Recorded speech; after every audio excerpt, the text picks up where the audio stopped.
Hey guys, welcome back to Buick Update 30. So just because it's winter doesn't mean that I've stopped all the progress, mostly because of a generous gift from my wife to get me a garage heater. So we finally get to make use of our 220 volt, which is pretty killer. It was a brisk -5 a few days ago or last week, and it kept the garage at a comfortable 63, 64, 65. So it's enabled me to continue working through the winter, which is pretty awesome because I do get a kick out of working on this stuff. The first big thing I've done in the past month or two has been paint up this firewall. This firewall was pretty worked, and I wasn't particularly happy with the amount of rust on it, so I cleaned it up with a bunch of Scotch-Brite, took the grate off, took all of the pins and everything else off, and the wipers, and masked it all off. Again, Scotch-Brited it and got all the rust and whatnot. Sprayed it with some rust inhibitor, and then some flat black to match the firewall and everything else. So that will hopefully not rust into the future, and also has the side benefit of looking pretty nice. Other than that, I did do a little bit of interior work. So one of the things that I was definitely gonna have to replace in the future was my dash pad. So unfortunately, I had a perfect dash pad when I got this car, but as you can see, it's developed some cracks, and then my genius idea of putting Velcro in high school ended up making the removal of the Velcro pretty rough on the dash pad. So I'm gonna end up needing to get a new dash pad. But I had wondered how to take that apart for so long, and it actually ended up being not that bad, because apparently it had been taken off before and not reinstalled with all the hardware, so that was interesting. But basically all I ended up needing to do is just, there were three of these little pop, I don't even know what you would call them. They're like little pop attachments, and you just give it a sturdy yank, then basically these guides will just slide right out. But I believe there should have actually been nuts on these to keep it installed, but at the end of the day, again, those weren't installed back, so it's kind of whatever. The only thing I ended up breaking were these two inserts right there, which I just guess I must have missed when I was going back to reinstall it, but luckily that didn't really do anything to the bezel, which was quite nice. So I just got to get a couple of inserts, which is not a huge deal.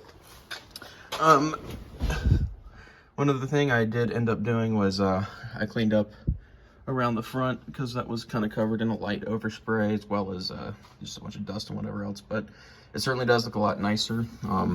Also, this dash insert, after I'd taken it apart, I noticed it kind of had been in shambles, so I ended up applying some clear Gorilla stuff, Gorilla Glue, Gorilla Seal, something like that, to each of these pieces. This actually came apart into 3 separate pieces and shattered, so that's been glued back together. This one had the top come off, and then this one, I'm not sure if it was warpage or whatever else, but this is actually not connected. There's a gap right here, and I'm not going to play with that, because between these two attachment points and this attachment point, as well as some of the other screws under there, I'm pretty confident it's going to stay in place, and I'd rather not stress it by like forcing it to bend by getting this one flush against its cracked surface and then trying to put it back in. So let's see what else. I also took the glove box out. The glove box was also kind of in, I guess, in shambles a little bit. I'm probably just going to get a new one. They're not terribly expensive, but the hardware that was used to put it back in by somebody in the past was less than ideal. So that's probably, I would say that's probably it for the interior. So on the exterior, specifically this door, I don't know if y'all have seen in previous videos, but so this door was actually rammed into by my neighbor a long time ago, and the door was not terribly hurt. Basically just this body seam right here, or this body line right here, kind of folded in, and it wasn't terrible, so I never ended up replacing the door, but the fender was the main part he hit, which had to be replaced. So, but the main thing is when I had originally tried to fix the door several years ago, I never actually had the fender on the car, and because of that, the body line never matched up, and this was probably a ½ inch too far in, so it basically, the fender just like jutted way out compared to the door. But after a lot of back and forth and basically finding a way to keep the fender on while repairing the door, I ended up actually putting sockets against the body right here and then closing the door on it in order to use this giant piece of leverage. I had originally tried to slide hammer, but this door is just too strong for that to do anything. So so basically I would just place a socket up and down and up and down and keep opening and closing the door on it. Just come back out, close the door, check it, move the fender in and out. And I'd say it came out pretty dang close. The only thing is, obviously you can tell from the shadow, this is just a hair, tiny hair low. But I don't think that's gonna be a big deal because I actually matched the curvature of the door to the fender. So at the end of the day, I think it's gonna look quite nice. So I'm not too terribly concerned. But after a bunch of sanding, working, and body filler and just get everything back, I'd say it looks pretty close to brand new. One other thing that kind of killed me a little inside is after moving around so many times and I guess not being responsible and keeping up with the parts, I actually ended up having to fabricate a couple of these radiator clamps because I could only find one of them. So I actually only ended up having, I think it was the right side maybe, but basically I ended up taking sheet metal and using the dimensions off of the one that I did have to correctly get this bend in place along with the side so that it would hold the rubber grommet in place where it needs to be. And then I also ended up having to weld on a side tab so that it would press itself into the middle piece, as well as straighten this out once it was clamped down. So also actually pretty proud of these because they came out damn near identical except reflected. So I was pretty happy with myself and the quality of that work. So the couple other things on the engine, I did end up having like the tiniest of oil leaks, like hardly noticeable, like but you know, it was there and it bugged me. So I ended up jacking the car up, and it turns out a lot of my oil pan bolts were relatively loose. So I tightened those down, and that I have yet to drive it because it's the middle of the winter, but I'm pretty sure that that's probably going to fix a lot of those issues. One other thing is I did get my inner fenders down. So these have not been on the car for quite some time. And in high school, I just kind of neglected to put them back in, which seemed like a good idea at the time. But the issue that ended up presenting was that obviously it sprayed a ton of mud on the inside of the firewall and the inside of the rad support, and it did that on both sides. And it's particularly bad on the passenger side. I cleaned up most of it, but you can kind of see what that looked like versus what it looks like after I cleaned it up. So that was not ideal, but I'm certainly going to put them back in this time so that the entire car doesn't go haywire if I hit a puddle. But one of the things I did is I just kind of threw that back in on the driver's side, because one of the major things I was concerned about was not being able to put in the inner fender after I installed the turbo. But really the only thing I had to do is take the housing loose and just rotate it up so that this bend clears the inner fender, and I'll actually be able to install the inner fender with the turbo. It fit perfect after that slight adjustment, which is awesome. And finally, the other major piece of work I've done, I'm not sure if y'all can see, but I fabricated a wastegate attachment to this downpipe, and that was quite the project. So after I literally not 30 minutes ago just took this wastegate for final positioning because the wastegate rotates on its mount this way, and I had to make sure that this bottom flange met up, but I had just taken the wastegate off, double checked the springs that they're at 5 PSI, just keep it small for when I start getting into boost after I finish breaking the engine. But as you can see, I'm quite happy with how this ended up turning out. So a few of the welds might look a little bit like Stevie Wonder welded it with his feet, but other than that, it does come in at an angle, which was a huge pain to do. But yeah, good Lord, some of those welds are something else, but some of them are quite nice, like those. So, but the other part that was absolutely painful is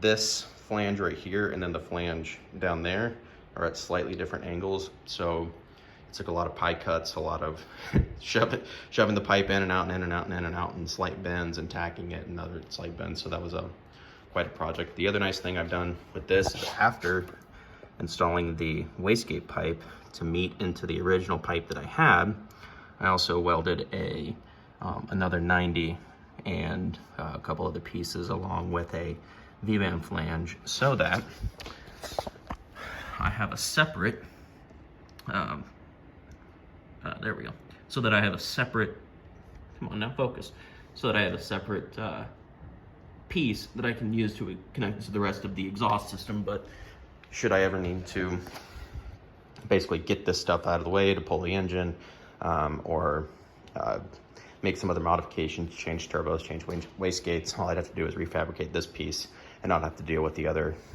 10, 15 feet of pipe out the back, which is a huge pain. But I should just be able to take this other flange and tell some exhaust shop to just say, hey, run 3-inch out the back and weld this flange in the front, and boom, I got an exhaust system. So that was quite a project. I'm very happy with how it came out. The fitment is excellent.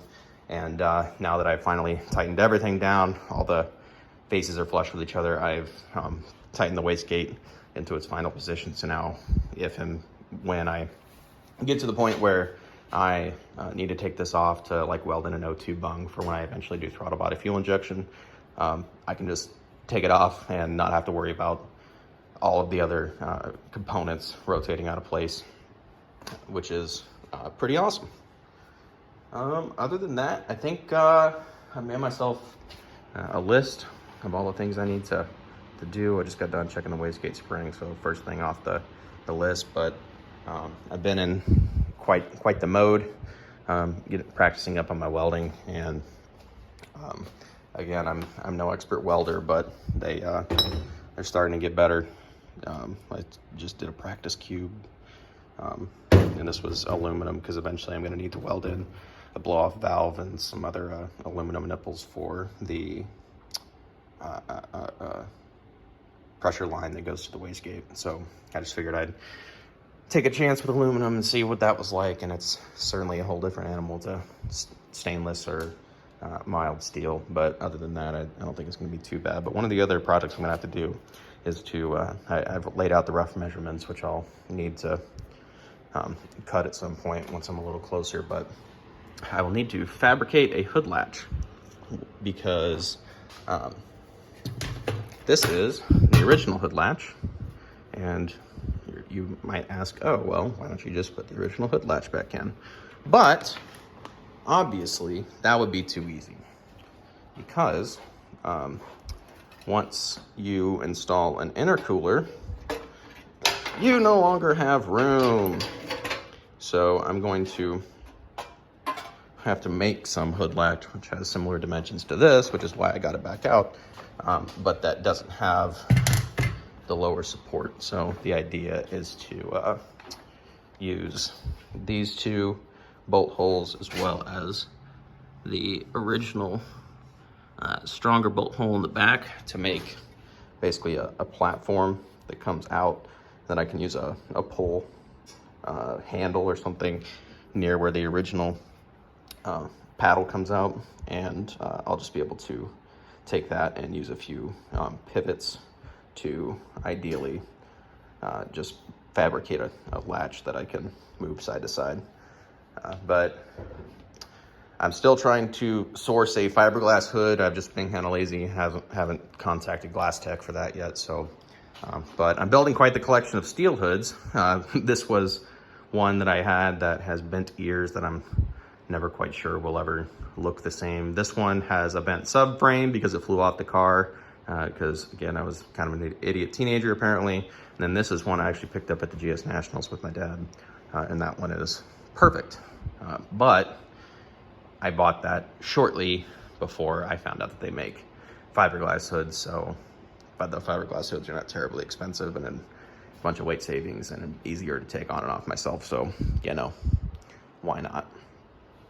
But other than that, I think I'm probably going to start on the throttle body fuel injection here next, because it really sucks not having a gas tank and more importantly a gas gauge, because you're just driving around and you never know what this new motor is pulling miles per gallon wise and how long you're going to last. And I think I've driven probably 20-30 miles in this, and I just keep freaking out and throwing stuff in the fuel cell because I have no idea how much capacity I have left. So I'm just going to get probably a Phytech fuel tank, because it already has the 6AN lines that I have already run up to the front for everything else for the fuel lines, and then probably a Holley Sniper or Holley Super Sniper for the higher pressure map sensor, so I can run this with a turbo. And then I'm trying to figure out if I'm going to get fancy and do the same Y block so that I can run off my fuel cell or my fuel tank. But that's kind of a later problem. Now, all that would really need is 2 extra regulators, because I already have the hardware for the 6AN stuff. And then all I have to do is just make a dual throw switch to select my fuel cell pump or my in-tank pump with the throttle body fuel injection setup. And then the Holley Sniper won't know the difference, but then I can run like 93 in the tank and then like 100 or something in the fuel cell if I ever want to play around back and forth or just have extra capacity. So other than that, it's been a pretty productive winter. So because of this absolutely killer heater, I don't see progress slowing down anytime soon. So now it's just, I just need to shut up and buy the actual parts for the throttle body fuel injection setup and get started on that. So other than that, thanks for watching, guys.